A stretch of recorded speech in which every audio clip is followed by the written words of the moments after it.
go have some fun.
What's going on, everybody? You're tuned in to another episode of Whiskey Business. My name is Jesse, and if you're new here, welcome, and thanks for stopping by. Here at Whiskey Business, I like to showcase what whiskeys the LCBO has available to us Ontarians to hopefully save you some coin on your next purchase.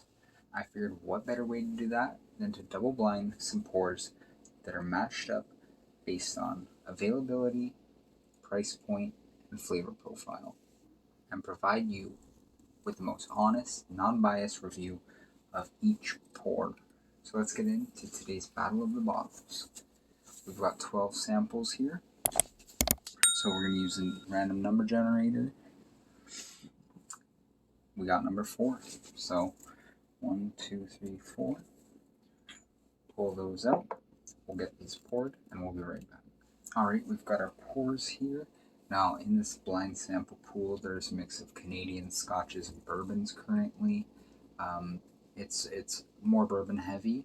So, if you've seen the last episode, that was one of our peated. I think it was one of the only peated matchups. I could be wrong though. I don't remember any of these. It's been weeks since I poured these.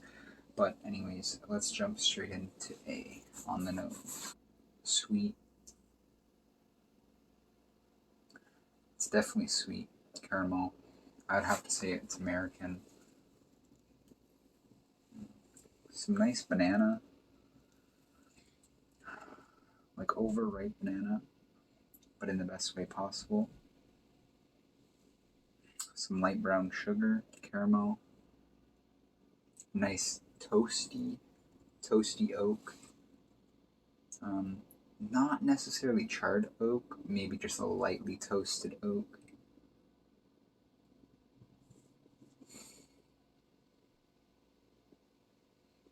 Yeah, there's a little bit of like an earthy nuttiness in there too. Not peanut. Overall, pretty nice nose. On to B. Okay, it's less sweet, more muted.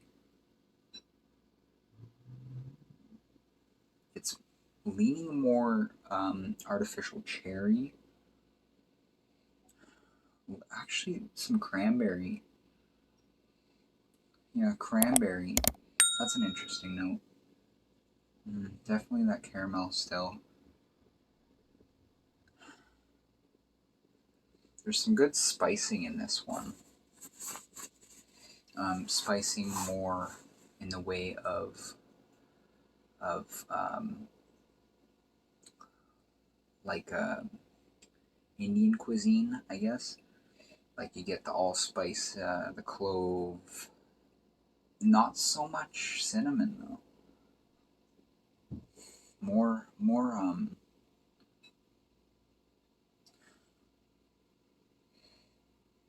just savory, warm savory spices.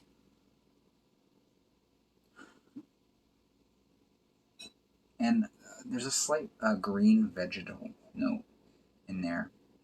Can't pinpoint it. Overall, I think I'm liking nose on A better, but let's get into the palate. Cheers.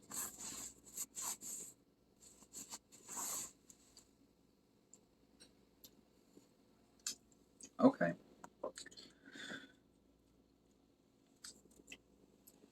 So it hits, first off, let me just say, I think these are actually Canadian. That second nose and that sip, it's not giving me those deep, rich bourbon notes, and that's probably why I got like light brown sugar, whereas with bourbons I tend to get darker brown sugar, molasses, darker, deeper caramels. So this is leading me to believe this is Canadian. Straight off the bat, I'm hit with a little bit of euthy alcohol or ethanol, but it's quickly washed over by some watered down caramel. Going back to the nose, I'm getting some savory cooking spices again, just like B. Let's try the palate again. Actually, I just got some brown butter on the nose there.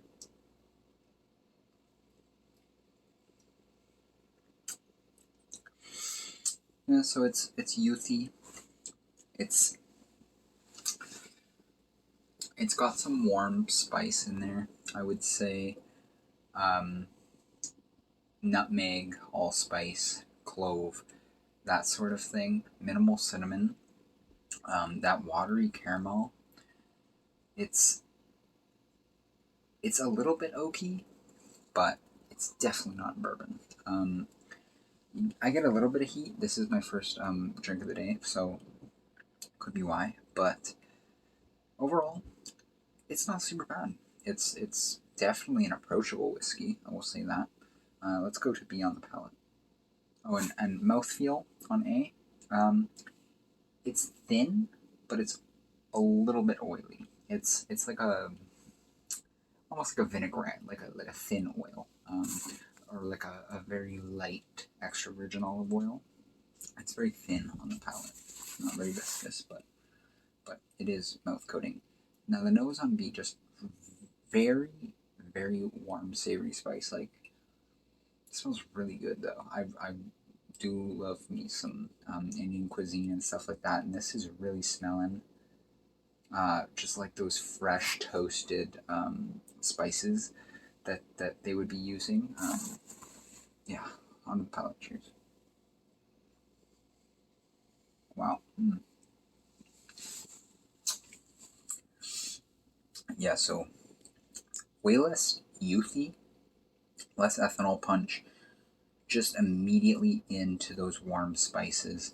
Cinnamon's coming through a little bit more on the palate than it was on the nose, but still that allspice, clove, even a little bit of star anise in there.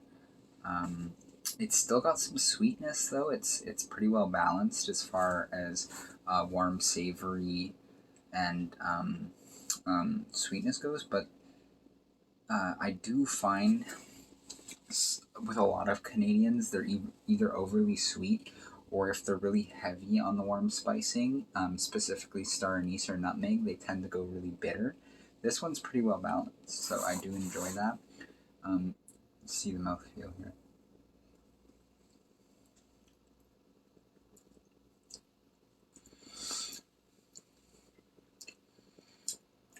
The mouth, it's thinner than A. It's still got a little bit of that oiliness, but it's thinner than A. There's a little bit more oak spicing in B, but well, anyways, let's jump into the finish. So A. Yeah, so A kind of starts off sweet in the palate, almost artificially overly sweet, even though it's like a watered down caramel. And as you get to the back and then swallow, it turns to that really bitter spice that I was referencing before.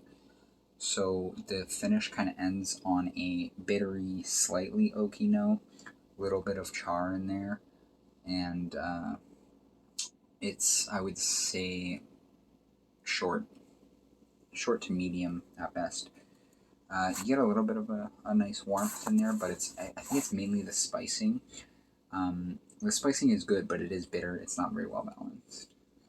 So the finish on B, actually, after you swallow, you're getting like this really oily walnut, maybe even pecan.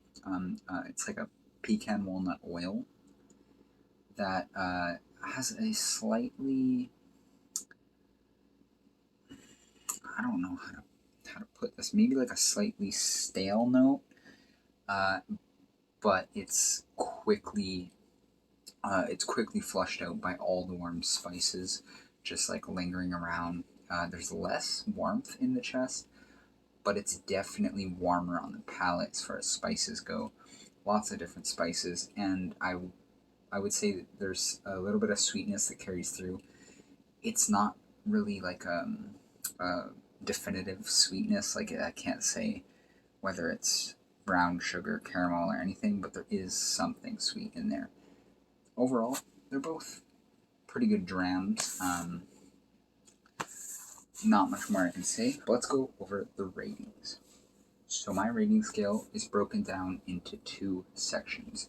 The first section is experience, which consists of the nose, palate, finish, mouthfeel, and overall experience. Each one of those are worth 17 points, meaning 85 potential points for the experience category. Now, the second category is credentials, which consists of repurchasability, so would I buy it again, retail price, and availability, all of which are worth 5 points, bringing the total for the credentials to 15 points. There's also a what would I pay section in there, which I will get to before I read off the MSRP of both of these, but it's not worth any points. It's just I'm letting you know what I think these are valued at before I know what they are actually retailed for. Okay, so I went ahead and rated these. A on the nose is going to get a 7. It is what it is. Palate is going to get a 5. Mouthfeel is going to get a 4. And the overall experience is going to get a 7. B is going to get a 7 on the nose, a 7 on the palate, a 4 on the mouthfeel, and a 7 on the overall experience. So that brings A to a total of 23 out of 85, and B to a total of 25 out of 85. So B is ahead in that department. What is the repurchasability? I wouldn't purchase either of these again.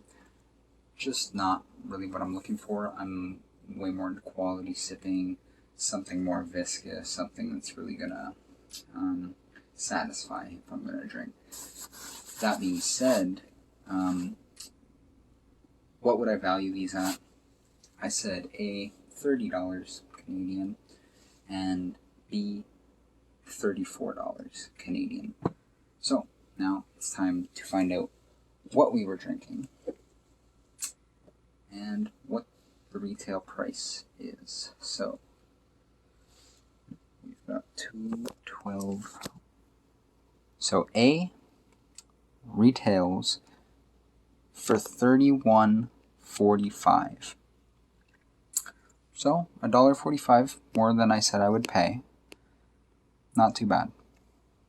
B, $37.45. So $3.45 more than I said I would pay. Overall, these are pretty reasonable prices if you're into Canadians. I think these are good Canadians, if that's what they are. I'm almost for sure that these are Canadians, just based on the flavor profile. But let's find out what we were drinking. So A was Canadian Club 12 year. So Canadian Club 12 year, pretty available, I would say. They actually just changed up the label. Same juice in the bottle, I'm almost for sure. But yeah, very available. In fact, I don't think I've ever been to an LCBO and not seen Canadian Club 12 year. So availability is going to get a 5 for me, for sure. And obviously, I would say retail price can get a 4. They're both about a 4. I mean, I was pretty close. So what was Glass B? Glass B was Gibson 8-year Bold, or Gibson Bold 8-year. Also, a very available pour at the LCBO. I've never seen one not there. Both of these go on sale quite frequently, so I mean, on sale I would say they get even closer to the price I would pay, though that being said, I'm still not going to be repurchasing these. But they are definitely a good entry into Canadian for a budget. I don't know how they would hold up to a cocktail because they're not super viscous or proofy. They're both, I think, 45% ABV. 43 to 45% ABV, I'm not 100% sure. But, and they're not very bold or spicy, so, and I don't really do cocktails, so I don't really know how they would hold up, but they're both going to get a 5 on availability, so they're both going to get a 9 out of 15 for the credentials category. Not too bad. Like I've stated, this is a bell curve type system, so I feel like it's a lot more fair for every pour. But yeah, if you guys drink Canadian Club 12 year, I know it's favored of a lot, or Gibson Bold, which is your favorite down below? I think it's quite obvious who's won, but we'll go over the scores here. So A's coming in at a total score of 32 out of 100, and B is coming in at 34 out of 100. So just won by that little bit, and that was on the palate. Everything else was pretty equal. I like the spicing in the nose better on B, but the sweetness on the A on the nose was better. But overall, they both had something interesting to offer. Don't really remember getting that much different warm spicing on the Gibson's 8, but it has been open for quite some time. So anyways, that's going to do for today's Battle of the Bottles. Make sure you leave a like, comment down below what you guys think, and subscribe if you want to see more content like this. It's going to be coming out with more and more. We got some decapitations and some reviews coming up, so stay tuned for that. Also, I'd really appreciate if you follow me on Instagram, stay up to date with all the latest posts and pickups from the LCBO, one-day sales, stuff like that. But anyways, guys, I want to thank you all for watching. Stay safe. This is Whiskey Business, and I'm out. Cheers.